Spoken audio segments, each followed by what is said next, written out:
तुलसी के पास दिया जलाने से कौन सा फल मिलता है? एक बार माता लक्ष्मी भगवान विष्णु से पूछती है, हे स्वामी, तुलसी के पास दीपक जलाने का क्या महत्व है और रोज शाम को तुलसी के पास दीपक क्यों जलाया जाता है?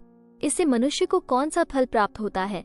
तुलसी के पास दीपक जलाने की विधि क्या है तथा दीपक जलाते समय कौन से मंत्र का उच्चारण करना चाहिए?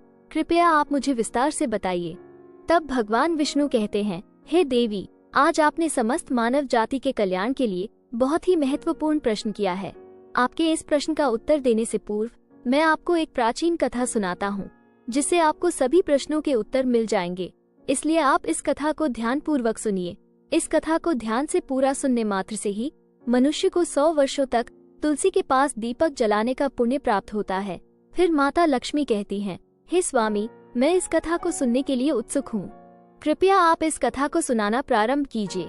तब भगवान विष्णु माता लक्ष्मी को कथा सुनाने लगते हैं। हे देवी, पूर्व काल की बात है। दक्षिण दिशा में तुंगभद्रा नाम की एक बहुत बड़ी नदी थी। इस नदी के किनारे पर हरिहरपुर नाम का एक अत्यंत सुंदर नगर बसा हुआ था। उसी नगर में काशी नाम के एक ब्राह्मण निवास करते थे। वे अत्यंत गुणवान, चरित्रवान, धर्म कार्य करने वाले तथा वेदों के मार्ग पर चलने वाले थे। उन्होंने समस्त शास्त्र का अध्ययन किया हुआ था। उस ब्राह्मण की एक पत्नी थी, जिसे लोग दुराचारी कहकर पुकारते थे, क्योंकि उसके कर्म ही उसके नाम के अनुसार थे। वह सदैव ही अपने पति को अपमानित करती थी। वह अपने पति के लिए को वाचिक रहती थी, पति को भयंकर दुख देती थी, पति के लिए कभी भोजन नहीं बनाती थी। उसने अपने पति के साथ कभी शयन नहीं किया, कभी उसके साथ प्रेम से व्यवहार नहीं किया। पति के मित्र परिवार के लोग घर पर आते तो वो भी उनको अपमानित करके भगा दिया करती थी और स्वयं काम भाव से उन्मत्त होकर निरंतर अन्य व्यभिचारिणी स्त्रियों के साथ घूमा करती थी। उसका मन पति को छोड़कर पराये पुरुषों में लगा रहता था। उसने कभी अपने पति से प्रेम से बात नहीं की, किंतु पराये पुरुषों के संग बैठकर बातें करती थी। पराये पुरुषों को मोहित करने के लिए सज धज कर गाँव में घूमने जाया करती थी। कभी वह वन में किसी वृक्ष के नीचे खड़ी रहकर सुंदर पुरुषों की राह देखने लगती और किसी दुष्ट पुरुष को मोहित करके उसके संग भोग विलास किया करती थी। फिर एक दिन वह दुराचारी श्रीवन में जाकर एक वृक्ष के नीचे खड़ी हो गई। उसका चित्त काम से भरा हुआ था।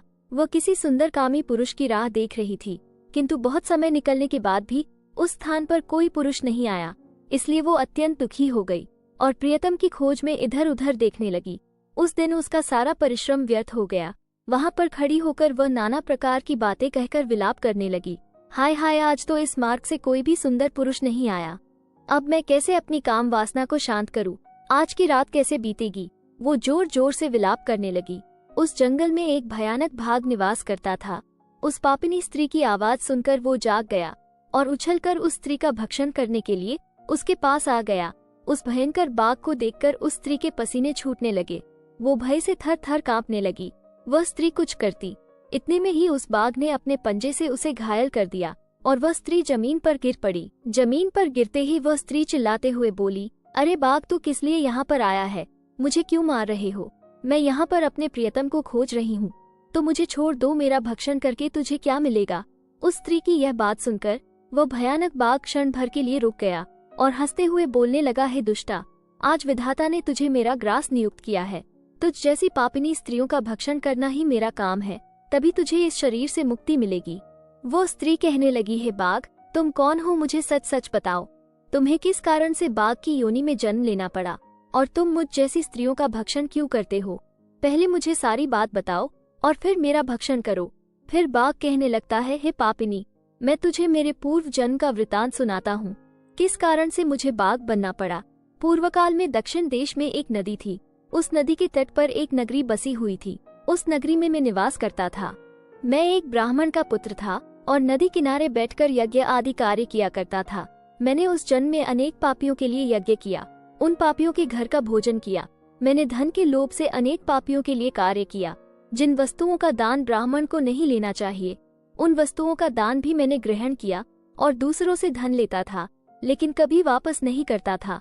इस प्रकार से पाप करते हुए मुझे बहुत साल बीत गए और मैं बूढ़ा हो गया। मेरे बाल सफेद हो गए, आंखें सूज गई, मुंह की सारे दांत गिर गए, लेकिन फिर भी मेरी दान लेने की आदत नहीं छूटी और मैं पाप करता गया। फिर एक दिन मैं धन के लोभ से नदी किनारे गया और अन्य धूर्त ब्राह्मणों के साथ मिलकर हमने लोगों को ठगा।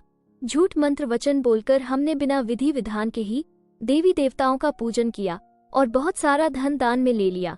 फिर उसी स्थान पर एक बीमार कुत्ते ने मेरे पैर में काट लिया और मैं मूर्छित होकर गिर पड़ा। उसी क्षण मेरे प्राण चले गए। फिर यम के दूत उस स्थान पर प्रकट हुए और मुझे पकड़कर यमपुरी ले गए। वहां पर यमराज ने चित्रगुप्त से मेरे कर्मों का लेखा जोखा निकालने के लिए कहा। फिर चित्रगुप्त कहने लगे, हे धर्मराज, इस ब्राह्मण ने घोर पाप किए हैं। इसने दूसरों से झूठ कहकर धन लूटा है, विधि विधान से पूजा न करके झूठ मंत्र बोलकर भगवान का अपमान किया है। इसलिए ये पापी ब्राह्मण केवल नरक जाने के ही योग्य है। फिर यमराज ने अपने दूतों को आदेश देकर मुझे नरक की अग्नि में डाल दिया।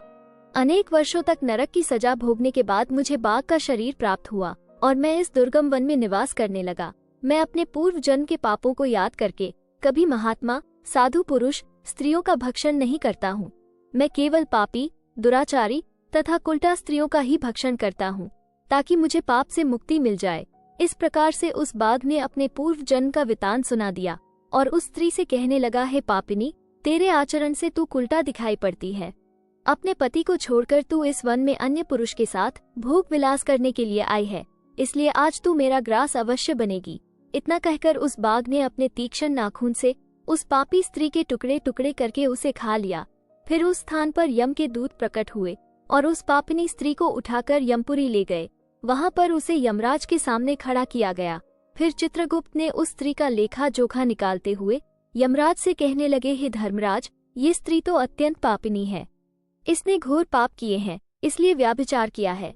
इसने अपने पति की कभी सेवा नहीं की, अपने पति को भूलकर पराये पुरुषों के संग भोग विलास किया करती थी।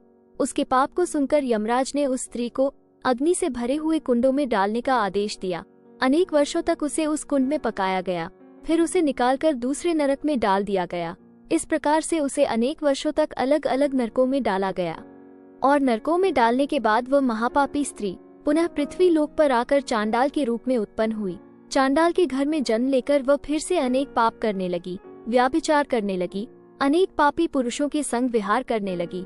कुछ समय बाद पूर्व जन्म के पापों के कारण उसे कोढ़ का रोग हो गया और वो भयानक पीड़ा सहन करने लगी।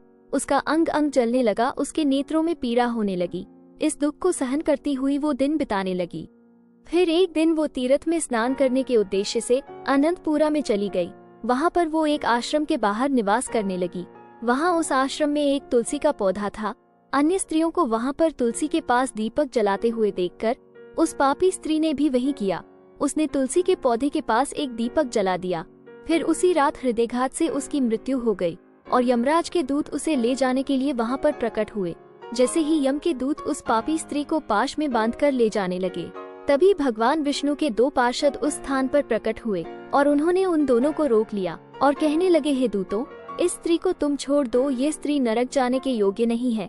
तुम किसके आदेश से ऐसा अधर्म कर रहे हो?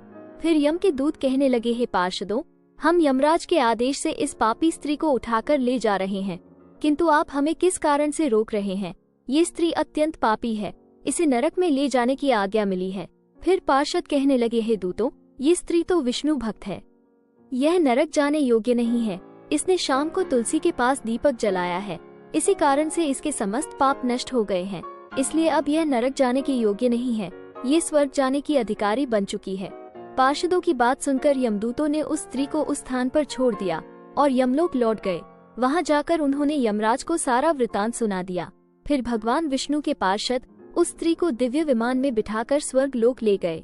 भगवान विष्णु कहते हैं, हे देवी, इस प्रकार से तुलसी के पास केवल दीपक जलाने मात्र से ही मनुष्य के सभी पाप नष्ट हो जाते हैं। जो स्त्री नित्य शाम को तुलसी के पास दीपक जलाती है, वो सौभाग्यशाली बनती है। उसके पूर्व जन्मों के सभी पाप नष्ट हो जाते हैं, उसे सुख समृद्धि की प्राप्ति होती है। रोज तुलसी के पास दीपक जलाते समय इस मंत्र का उच्चारण करना चाहिए, ओम तुलसी देव्ये च विद्महे विष्णु प्रियाय धीमहि तन्नो वृंदा प्रचोदयात्, जिसका अर्थ होता है, विष्णु प्रिय तुलसी, मैं आपको नमन करती हूँ, आप मुझे उच्च बुद्धि दो। हे वृंदा, आप मेरे मन को रोशन करो। भगवान विष्णु कहते हैं, हे देवी, हजारों अमृत के घड़ों से नहलाने पर भी श्री हरि विष्णु को उतनी तृप्ति नहीं होती जितनी भी मनुष्यों के द्वारा तुलसी का एक पत्ता चढ़ाने से प्राप्त करते हैं। 10,000 गौ दान से मानव जो फल प्राप्त करता है, वही फल तुलसी पत्र के दान से पा लेता है। जो मृत्यु के समय अपने मुख में तुलसी पत्र का जल पा जाता है, वह संपूर्ण पापों से मुक्त होकर भगवान श्री हरि विष्णु के धाम जाता है।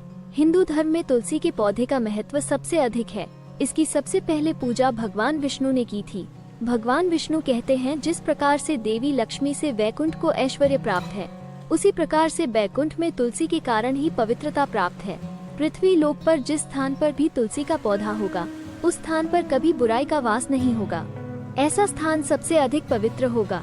इसी कारण से हमें हमारे घर में तुलसी का पौधा अवश्य लगाना चाहिए। इस प्रकार से भगवान विष्णु ने तुलसी के पास दिया जलाने का महत्व बताया। दोस्तों, वीडियो अगर अच्छी लगी हो तो वीडियो को लाइक करें और हमारे चैनल VKG ज्ञान भंडार को सब्सक्राइब जरूर करें। धन्यवाद।